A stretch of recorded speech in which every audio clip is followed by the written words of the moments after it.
इससे बाहर, चूंकि अभी झारखंड मुक्ति मोर्चा के नेतृत्व से बोला जा रहा था, उनके हिस्से से बोला जा रहा था, और मैं चूंकि इस राज्य से और इस राज्य के गठन से, इस राज्य के लिए आंदोलन से हमारा इस राज्य के लोगों से वास्ता है, तो काफी चर्चाएं गवर्नमेंट की हुई। अभी नियोजन नीति, स्थानीय नीति,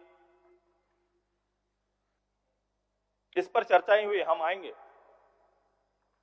लेकिन आज सबसे ज्यादा दिक्कत और परेशानी, और जिस भविष्य को संवारने की हम बात करते हैं, जिस आदिवासी मूलवासी लोगों के हित में, यहाँ के शेड्यूल ट्राइब, शेड्यूल कास्ट या फिर ओबीसी के लिए फोकस बातें करते हैं राजनीति में हम सभी लोग। और गवर्नमेंट का शायद ये एजेंडा है, बड़ा एजेंडा है, होना चाहिए, उम्मीद भी हम लोग यही करते थे। लेकिन स्थिति देखिए, जिस नौकरी की बात कर रहे हैं, जिस नौकरी के लिए पूरे राज्य को उलझा के रखा है, नियोजन नीति, स्थानीय नीति, आरक्षण, ये सारे आपके मूल विषय थे। परिणाम क्या है? तीनों नियोजन के ना स्थिति आप अनुकूल नहीं बनाने से सबसे ज्यादा दिक्कत और परेशानी शेड्यूल कास्ट, शेड्यूल ट्राइब और ओबीसी के बच्चों को हो रहा है, उनको होगा। आप उनके भविष्य का निर्माण नहीं कर रहे हैं, क्योंकि 3.5 लाख सरकारी नौकरी जो आप दिखा रहे हैं, बांट रहे हैं और दिखा रहे हैं, इसमें 2.5 लाख केवल स्कूली शिक्षक का है। आपके स्कूल का हाल देखो,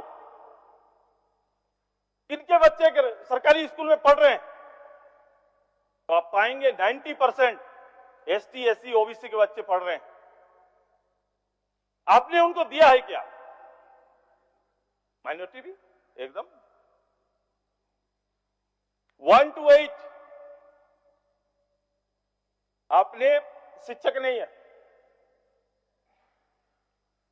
मैथ, इंग्लिश, साइंस जैसे मूल विषय के टीचर आपके नहीं है। गांव में बोला जा रहा है, उसको संबोधन होता है खिचड़ी स्कूल के रूप में कि 1 to 8 खिचड़ी स्कूल और 10 तक का पास स्कूल। आप जनरेशन को क्या देके जा रहे हैं? उनकी बात की राजनीति तो कर रहे हैं, लेकिन उसके परिणाम क्या है? आपको इस राज्य को देना क्या चाहते हैं? 10th कोई पास कर लेगा, 12th चला जाएगा, ग्रेजुएशन भी कहीं से कर लेगा, लेकिन 3.5 लाख जो आप नौकरी निकालेंगे, तो उस एसटी, एससी, ओबीसी, माइनॉरिटी का लड़का क्या उसमें कंपटीशन पूरा बरकराएगा क्या? क्योंकि इस राज्य की नींव को कमजोर कर रहे हैं आप, और कोई फोकस नहीं, कोई प्राथमिकता आपका नहीं है। यही हेल्थ सिस्टम में है। हमने तो बोला इसके लिए दुविधा क्या है? दुविधा सबसे बड़ी है कि जो 10-12 कर लेगा पढ़ाई में, पढ़ाई का ही खाली कर रहे हैं, ग्रेजुएशन भी कर लेगा, लेकिन उसके बाद जब वो वापस आएगा, ग्रेजुएट बच्चा गांव जाएगा, तो खेत में काम भी नहीं कर पाएगा। माँ बाप जब उसको खेत में काम करने बोलेंगे, थोड़ा पानी पिलाना, काम करने के लिए बोलेंगे, तो बच्चा वो ना घर का कॉम्पिटिशन पूरा कर पाया, ना आके वो घर का काम और कर पाएगा, ना खेत जा पाएगा। उसका सर्टिफिकेट उसके आड़े आता है, बोलता है मैं ग्रेजुएट मास्टर डिग्री किया, लेकिन मुझे पिताजी खेत भेज रहे हैं, और अपने यहां उसके लिए नौकरी गांव और परिवेश में एकमात्र है मनरेगा। वो मनरेगा का काम नहीं कर सकता, उसका स्वाभिमान बीच में आएगा और वो पलायन करता है। यही काम, यही साधारण एक कुली रेजा का काम एक ग्रेजुएट लड़का करने के लिए गुजरात, महाराष्ट्र जैसे प्रदेश में जाता है।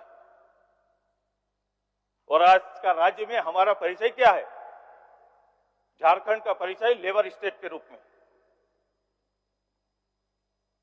ये दे रहे हैं, ये परोस रहे हैं गांव को। अब इससे आगे हेल्थ सिस्टम का भी यही हाल है। किसी और से ज्यादा औसत आयु जीने का, जिनके पास दवाई चिकित्सा के बेहतर प्रबंध हैं, वो निश्चित रूप से ये कर पा रहे हैं, उनका लाइफ बड़ा हो रहा है। क्या पानी नहीं मिलता है उसमें?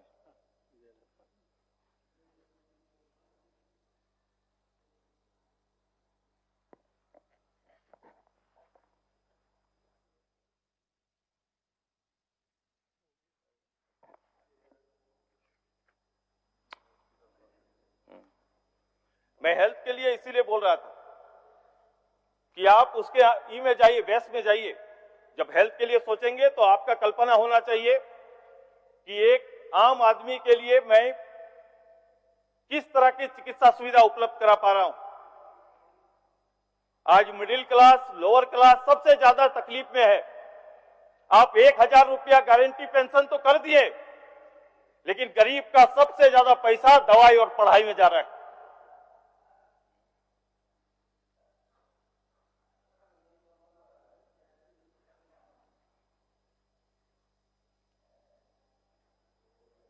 अगर ये करना ही था तो इतना देरी क्यों?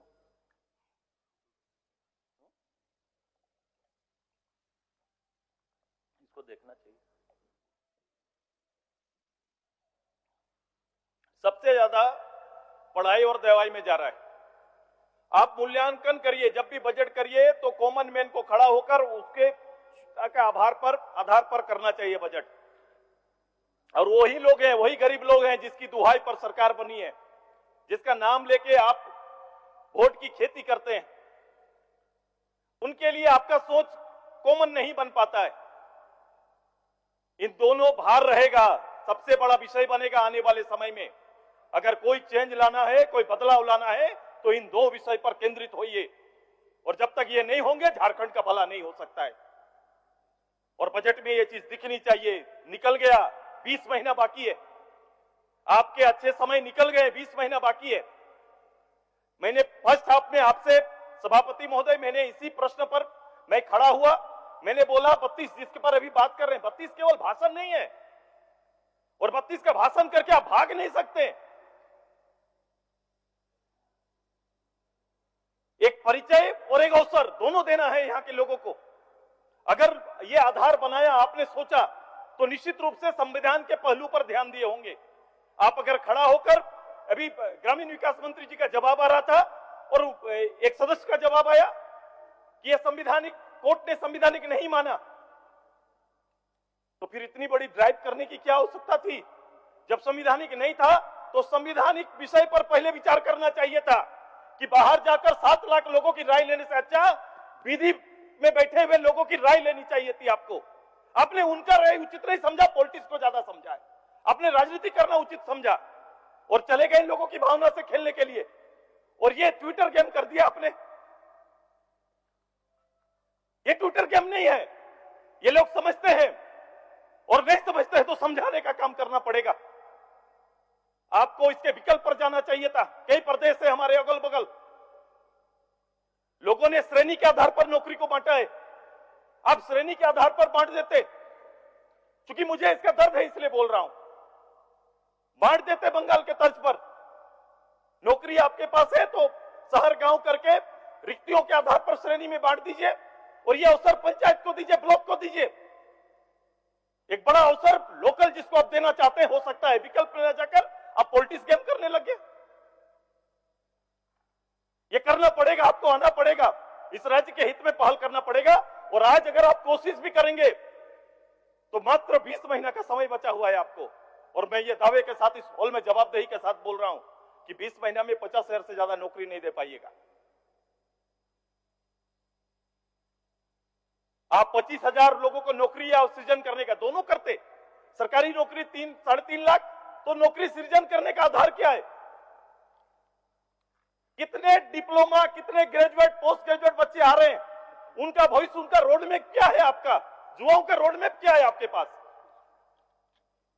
कोई चीज नहीं दिखता। इसको केवल परंपरा के आधार पर केवल चलाते जा रहे हैं। मैं केवल कुछ विषय जो मुझे छूता है मैं आपको बोल रहा हूं। ये बजट मात्र केवल करोड़ का सुनने से कोई आपके एसटी, एससी, ओबीसी और मेरे गांव में कोई बुनियादी परिवर्तन नहीं आ रहा है।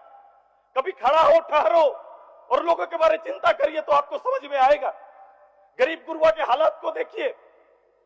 कैसे वो जीवन बसर कर रहे हैं। मैंने यही बात बोलना चाहा था कि 1000 रुपया देके आप नहीं थपथपा सकते हैं। एक दिन सरकारी किसी हॉस्पिटल में कोई गरीब परिवार चल जाता है तो मिनिमम 10,000 रुपया लगता है। कंक्लूड कीजिए। हाँ करेंगे, क्योंकि मैं सरकार की तारीफ नहीं कर रहा हूं। अच्छा सुझाव दे रहे हैं आप, तारीफ नहीं, सरकार की तारीफ करते तो कर सकते थे। सुझाव सरकार के लिए बढ़िया है, परामर्श। मैं बैठा रहा, इसीलिए मैं बहुत ही रहता हूं, मैं सुनता हूं, बैठा था। नहीं, मैंने कुछ नहीं कहा मैडम। मैंने सभापति से, ये सरकार की तारीफ सुनने का एक आदी होता है, मैं कॉमन हूं, मैं इसीलिए इस बात को मैं बोल रहा हूं। समय के ख्याल से मैं आज जाने दीजिए, मैं आपके साथ हूं,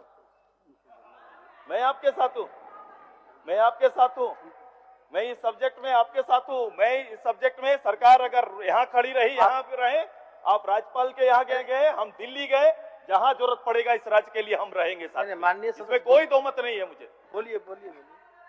मैं तब भी सड़क पर था, आप मेरी बात करो, मैं सड़क पर था 5 साल सड़क पर था मैं, अपने गवर्नमेंट के खिलाफ में 5 साल लगातार। माननीय सदस्य बोलिए। मैं यही इन चीजों को, इन आंकड़ों को रख रहा हूं। मैं बेसिक एक आंकड़ा, केवल ये जाल ना बुने, अपने विवेक से चलना चाहिए शासन। राजनेताओं को अपने विवेक से चलाना चाहिए। राजनेताओं को अवसर आता है, सत्ता मंत्रालय अवसर होता है। आप अपने विवेक से अपने लोगों के हित के लिए आपको सोचना पड़ेगा और उनके लिए करना पड़ेगा, और कमिटेड वर्क करके चलिए। ये राज्य संजीदा, इस राज्य की आवश्यकता, इस राज्य के लिए हम सभी लोगों को बहुत काम करने की आवश्यकता है। ये केवल बजट टू बजट ना चलेगा। मैं इनके लिए यही कहूंगा, पिछले बार मैंने कहा था ये कागज का ई है मेरा एक इस सरकार के लिए, कि ये जब्र भी देखा है तारीख की नजर में, लम्हों ने खता की है, सदियों ने सदा पाई है। यही होने जा रहा है। ये गलती अभी करेंगे, होगेगा काल। यही कहकर अपनी बात को अंत करते हैं। बहुत बहुत धन्यवाद कि आपने अवसर दिया। धन्यवाद।